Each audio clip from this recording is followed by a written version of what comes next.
گھر کے حالات خراب ہیں، بس درود شریف پڑھو۔ میں نے تو چند دنوں سے مختلف کتابیں دیکھی ہیں، اس میں انہوں نے یہی حل لکھا ہے کہ جب سارے مسائل ناکام ہو جائیں درود شریف پڑھو۔ حضرت مولانا ڈاکٹر عبدالحی صاحب رحمۃ اللہ علیہ بہت بڑے اولیاء اللہ میں گزرے ہیں، کراچی میں تھے، اب تو فوت ہو گئے۔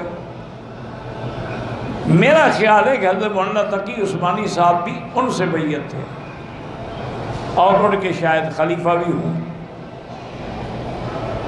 تو ایک آدمی کا شادی ہوئی، رشتہ ہوا، انہوں نے بڑے زیور شیور دیے اپنی بیٹی کو جہیز میں، بعد میں جھگڑا ہوا تو انہوں نے اپنا زیور بھی قبضہ کر لیا، سامان پہ بھی قبضہ کر لیا، ان کی بیٹی کو بھی مار کے گھر سے نکال دیا۔ پھر دیکھا کہ لاکھوں کے زیور ہیں، ایسے ہضم نہیں ہوں گے، جا کے پولیس میں بھی رپورٹ کرا گئی، وہ چوری کر کے لے گئی ہے، پرچہ بھی ان کے خلاف کرا دیا۔ اب وہ بیچارے مقدمے بھگت رہے ہیں، تو حضرت مولانا عبدالحی صاحب کی خدمت میں گئے، انہوں نے کہا سارے گھر والے بس درود شریف پڑھتے رہو اور دعا مانگو۔ اب سارے گھر والے درود شریف پڑھ رہے ہیں۔ اللہ کی شان یہ ہے کہ چند دنوں کے بعد اس کا جو گھر والا تھا اس نے طلاق بھی دی، اور وہ زیور لے کے ایک سنار کے پاس گیا کہ جی یہ میں نے بیچنے ہیں۔ انہوں نے کہا تم نے بنوائے کہاں سے تھے؟ انہوں نے کہا جی ہم نے کراچی سے بنانے کا، رسید لے آؤ پھر ہم لیتے ہیں، بغیر رسید کے تو ہم نہیں لیتے۔